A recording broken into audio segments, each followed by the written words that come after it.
Hello friends, welcome you all to my YouTube channel ST learning. आज की इस video में हम पढ़ेंगे chapter 3 civics notes why do we need a parliament.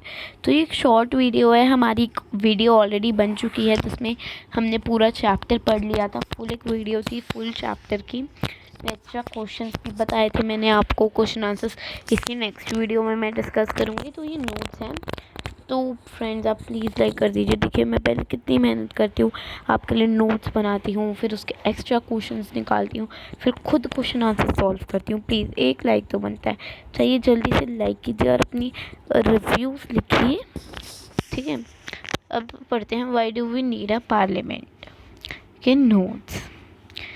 What is Parliament? The Parliament is a representative body which controls or guides the government and make laws for the country. तो parliament जो है वो एक representative body है जो कि government को control भी करती है, गाइड भी करती है और कंट्री के लिए लॉज भी बनाती है। Okay, it makes laws for the country. But हमने ये भी पढ़ा था कि कैसे कंट्रोल और गाइड करती है, बाय आस्किंग क्वेश्चंस। ये क्वेश्चंस पूछती है, क्वेश्चंस पूछ के क्या होता है, क्वेश्चंस पूछने के बाद ये जो गवर्नमेंट होती है वो अलर्ट हो जाती है कि अब तो ये हमसे क्वेश्चंस पूछ रहे हैं, अगर हमने कुछ नहीं किया तो ये तो हमें बहुत पनिशमेंट भी दे सकते हैं। तो वो अपना काम करती रहती है। और बिकॉज देखिए, अगर ये कोई काम नहीं करेंगे, जैसे लाइक आप कोई काम नहीं करेंगे, आपसे टीचर पूछेगी, आप डर जाते हैं ना, इसलिए टीचर्स आपसे पूछती हैं। तो ये लोग जो हैं, ये अपनी गवर्नमेंट जो है वो अपनी अलर्ट हो जाती है उसके जो भी उसने काम किया है और अच्छे से करती है, ठीक है। और अब हमें पार्लियामेंट की ज़रूरत क्या है। ये जो है ये एक चैनल है, ठीक है। ये जो है ना, ये हम इससे फीचर्स ऑफ पार्लियामेंट भी बोल सकते हैं। और अगर आपको फीचर्स ऑफ पार्लियामेंट भी चाहिए तो आप नोट डाउन कर लीजिए, मैं बोल देती हूँ। तो it is a supreme law making institution first. Second is it expresses the spirit of democracy. Second, it has representation of different section of society. Fourth, it has the space to hold adequate discussions. Fifth, it controls, guides and informs the government. Okay. तो अभी ये question आता है, why do we need a parliament. तो ये जो है एक चैनल की तरह काम करती है पीपल एंड गवर्नमेंट के बीच में।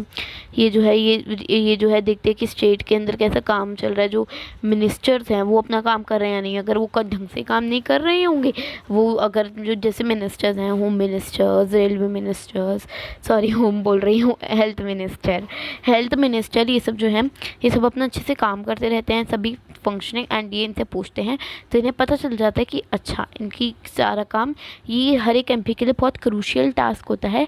बिकॉज इनसे उन्हें पता चलता है कि ये जो उनके मिनिस्टर्स हैं, जो उनका प्राइम मिनिस्टर है, जो उनके अदर एमपीज़ हैं, जो उनके ओपोजिशन में बैठे हैं, और वो जो हैं वो ढंग से और अच्छे से काम कर पा रहे हैं या नहीं। अगर वो नहीं कर रहे होंगे तो वो पनिशमेंट भी दे सकता है।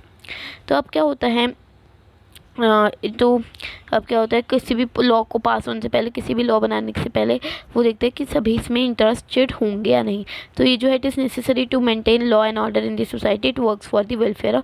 तो हमें जो है ये बहुत मेहनत से लॉ बनाते हैं, तो हमें इन सभी को मानना चाहिए। और ये जो है वेलफेयर ऑफ पीपल के लिए ही बनते हैं लॉ। और इससे जो है एंड इफेक्टिव और ये जो है इफेक्टिव वर्किंग ऑफ गवर्नमेंट का भी साइन होता है। अब यूनिवर्सल एडल्ट फ्रेंचाइज, ये इंपॉर्टेंट है।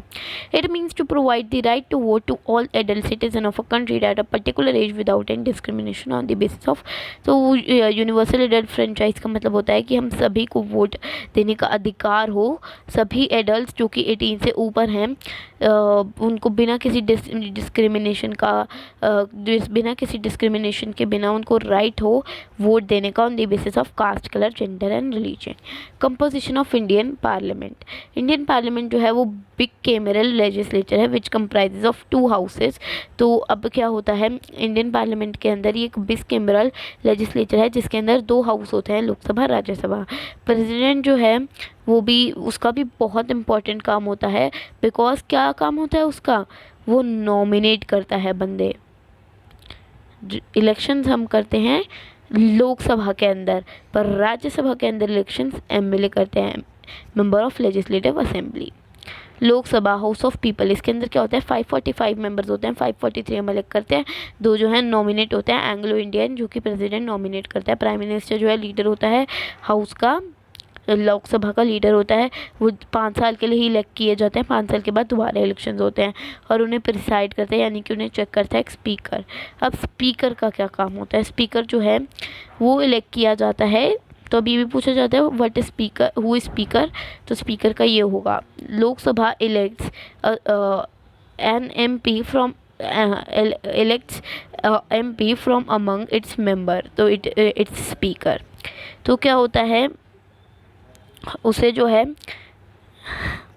अब क्या होता है इसको जो है meetings of, he presides over the meetings of Lok Sabha, ये सारी जो है मीटिंग्स को अटेम्प्ट भी करता है। अगर कोई भी मेंबर जो है वो डिसिप्लिन मेंटेन नहीं करता, वो जो है उसे ही holds the right of casting vote which can use at any time of tie and no confidence motion, तो उसे पनिश भी कर सकता है। और ये जो है इसके पास होता है राइट ऑफ कास्टिंग वोट, जिससे ये जो है जिसका कोई कॉन्फिडेंस मोशन नहीं होता। इसके अंदर 250 मेंबर्स होते हैं, जिसके अंदर से 12 नॉमिनेटेड होते हैं, 233 इलेक्टेड होते हैं, किसके द्वारा, MLAs के द्वारा। ये जो जितने MLAs जो हैं इलेक्टेड मेंबर्स होते हैं विधानसभा यानी कि स्टेट लेजिस्लेटिव असेंबली के, ओके।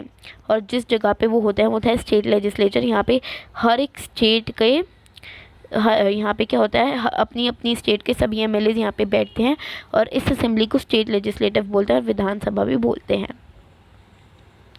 अब क्या होता है भाई, इसका जो स्पीकर होता है, इसका जो हेड होता है ना, जैसे हमने पढ़ा था उसका लीडर प्राइम मिनिस्टर होता है, तो इसका लीडर जो है स्पीकर होता है, और स्पीकर जो है वो हमेशा वो वाइस प्रेसिडेंट होता है।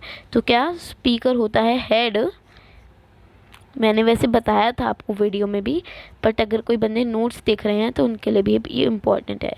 जो स्पीकर है वो होता है वाइस प्रेसिडेंट,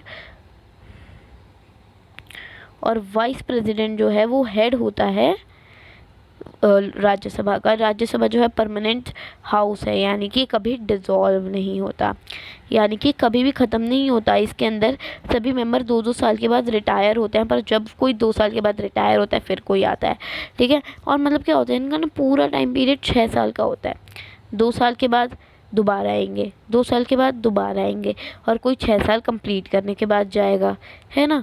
तो एक डिफ्रेंशिएट में ये होता है, हम बोलते हैं इट्स लोकसभा के अंदर it is elected once after 5 year, and इसके अंदर हम लिखते हैं 1/3 of its member are retired every 2 years. अब हम पढ़ते हैं coalition government. It is a type of government which is formed by 2 और more political parties when no single party is able to get a clear majority. तो अगर कोई party majority नहीं ले पाती तो क्या होता है, गवर्नमेंट जो है वो 2 या 2 से ज़्यादा पॉलिटिकल पार्टीज एक साथ मर्ज हो जाती हैं, जिसे हम कोलिएशन भी कहते हैं। अब इसकी वीकनेस यानी कि जो है ये इसके डिसएडवांटेज हैं, ये जो है ये बहुत ये जो है बिल्कुल कॉम्प्रोमाइज्ड गवर्नमेंट होती है, कॉम्प्रोमाइज़ के बेसिस पे बनती है। ये अनस्टेबल भी होती है, क्योंकि जो सपोर्टिंग पार्टीज़ हैं वो वो जो है अपना वोट वापस, अपनी सीट्स जो हैं वापस ले सकते हैं। लाइक देखिए, एक पॉलिटिकल पार्टी है जिसे 3 में, जिसे जो है मान लीजिए किसी को 3 मिली हैं और किसी को मेजॉरिटी से थोड़ी सी कम मिली हैं, तो उसने वो 3 सीट्स दोनों ने मिला के ले ली। बट अब वो 3 जो है वो कभी भी ले सकता है, ठीक है, वो 3 कभी भी ले सकता है, या जो मेजॉरिटी वाला है मतलब जो मेजॉरिटी से थोड़ा कम है वो भी ले सकता है, जिसकी वजह से क्या होता है वो गवर्नमेंट फॉल होती है और दोबारा इलेक्शन करवाने पड़ते हैं, ठीक है। अपोजिशन पार्टी जो सेकंड लार्जेस्ट पार्टी होती है मेजॉरिटी में टू दी रूलिंग पार्टी, वो अपोजिशन यानी कि सेकंड लीडिंग पार्टी जो है हमारी जो कि मेजॉरिटी में, पूरी मेजॉरिटी में सेकंड लार्जेस्ट पार्टी होती है। फर्स्ट लार्जेस्ट जो होती है वो तो हमारी होती है रूलिंग पार्टी, एंड सेकंड हमारी होती है अपोजिशन पार्टी। और जितनी भी पार्टीज मान लीजिए मेरी कॉन्स्टिट्यूएंसी जहाँ मैं रहती हूँ उस कॉन्स्टिट्यूएंसी ने किसी एक MP को वोट किया, ओके, समझ आ रहा है, मैंने हमारी कॉन्स्टिट्यूएंसी ने एक MP को वोट किया। अब वो MP है, उसकी पॉलिटिकल पार्टी को कहीं और नहीं मिला, वो एक ही बंदा था, उसे एक ही सीट मिली, तो वो भी अपोजिशन में आएगा, ओके। ओके। तो जो भी अगर कोई भी एक एमपी है, किसी उसे जितनी भी सीट मिले, ढेरों कितनी भी मिले, वो आएगा हमारे ओपोजिशन में। ओके,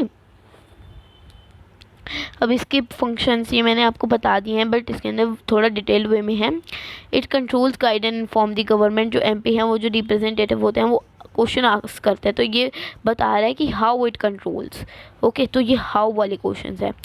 जो एमपीज़ हैं वो रिप्रेजेंटेटिव होते हैं और वो क्वेश्चन पूछते हैं कि गवर्नमेंट कैसे वर्क कर रही है, तो गवर्नमेंट जो है अलर्ट हो जाती है उनके जो भी वो काम कर रही है, और उन्हें पता चल जाता है कि पब्लिक का क्या ओपिनियन है। बिकॉज अगर वो अच्छे से काम नहीं करेंगी तो हम भी बोलेंगे कि कैसा काम चल रहा है, कैसा का, तो उनको लगता है कि पीपल को पता नहीं चल रहा। पर अगर एमपीज़ बोलते हैं तो उन्हें पता चल जाता है, अच्छा कि पीपल्स जो हैं वो भी हमारे बारे में यही सोच रहे थे।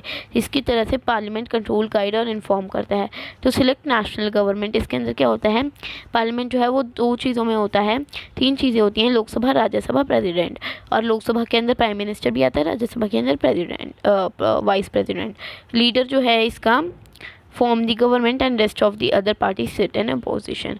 तो जो लीडर होता है, जो मेजॉरिटी में जीती है पार्टी, ओके, जिसकी जो है पूरी कंट्री में से जिसकी कॉन्स्टिट्यूएंसीज, जिसको ज़्यादा सीट्स मिली हैं, ओके, जिसको ज़्यादा सीट्स मिली हैं, तो लाइक बीजेपी को मिली थी, हम बीजेपी का एग्जांपल लेते हैं इस साल का। तो क्या होता है, बीजेपी को मिली है, बीजेपी जो है उसके अंदर ज़्यादा सीट्स हैं उसके पास। ओके, तो अब उसका मेंबर जो है वो इसलिए बने नरेंद्र मोदी जी, बिकॉज वो जो है उनके लीडर थे। तो जो मेजॉरिटी पार्टी होती है उनके लीडर ही जो है बनते हैं हमारे पीएम। अब क्या होता है, व्हेन नो पार्टी, जब कोई पार्टी जो है उसे मेजॉरिटी नहीं मिलती है, दूसरी पार्टी के साथ बन जाती है और उसे बोलते हैं कोलिएशन। अब जो राज्यसभा है वो जो है एज अ रिप्रेजेंटेटिव काम करती है डिफरेंट स्टेट के। उसका बहुत इम्पॉर्टेंट रोल होता है लॉज बनाने में। लॉज कैसे बनाने में, बिल से लॉ बनाने में। अब मेरे को आपको दोबारा बताना पड़ेगा। देखिए, बिल क्या होता है, बिल होता है जब प्रेसिडेंट उसे लागू नहीं करते, जब लॉ मतलब उसके लिए हाँ नहीं बोल देते, वो जब तक बिल ही रहता है। तो क्या होता है कि जो बिल वो कैसे बनता है, बिल जो है वो होता है कि जो आपके प्राइम मिनिस्टर जो लॉ बनाया, ओके, अब लॉ बना, अब वो बिल होगा जो बनाया ना लोकसभा ने, वो होता है हमारा बिल। और लोकसभा ने बिल बनाया, उसके बाद वो गया किस पे, राज्यसभा पे। अब जो राज्यसभा ने बनाया ना, अब वो क्या करता है, वो उसके अंदर जो भी उसे पढ़ता है उस बिल को, उसके अंदर जो उसे ऑल्टर करने होते हैं, जो कमियां लगती हैं उन्हें मार्क कर देता है, मतलब उन्हें सही कर देता है जो उसे कमियां लगती हैं। ओके, तो वो क्या करता है, ये वो ओवरव्यू करता है, यानी कि वो रिव्यू करता है उस बिल को और फिर उसके अंदर ऑल्टर करता है जो भी उसे कमियां लगती हैं। राज्यसभा जो है वो उसका बहुत इंपॉर्टेंट फंक्शन होता है लॉ मेकिंग। ये जो है बेसिक फंक्शन है पार्लियामेंट का, लॉ बनाने का। एक लॉ बनने से पहले इसे सिंपली एक बिल कंसिडर किया जाता है। लॉ बनने से पहले ना, उस जब वो लॉ नहीं बनता तो वो बेसिकली एक बिल होता है जिसको पास बहुत सारी स्टेजेस में पास करना पड़ता है लॉ बनने के लिए। पहले लोकसभा, राज्यसभा, हम उसके बीच में भी बहुत सारे स्टेजेस होते हैं, एंड देन प्रेसिडेंट। तो अभी पहले इसने बिल बनाया, वो राज्यसभा पे गया, राज्यसभा को कुछ ऑल्टर्स करने थे, कुछ चेंजेस करने थे, तो उसने वो चेंजेस भी किए। ठीक है, अब उसने अभी बिल बन के गया, उसने पढ़ा, उसके जो चेंजेस करने थे वो किए, और फिर लास्ट में पूरा तैयार होकर वो प्रेसिडेंट में जाता है। बीच में भी बहुत स्टेजेस होती हैं फ्रेंड्स। तो इसी के साथ हमारा ये पूरा ओवर हो चुका है। And friends, please please please मेरी वीडियोस को लाइक कर दो, इसमें मुझे बहुत मेहनत लगी है सीरियसली। अब वीडियो चलो 13 मिनट्स की हो चुकी है। Bye, have a nice day.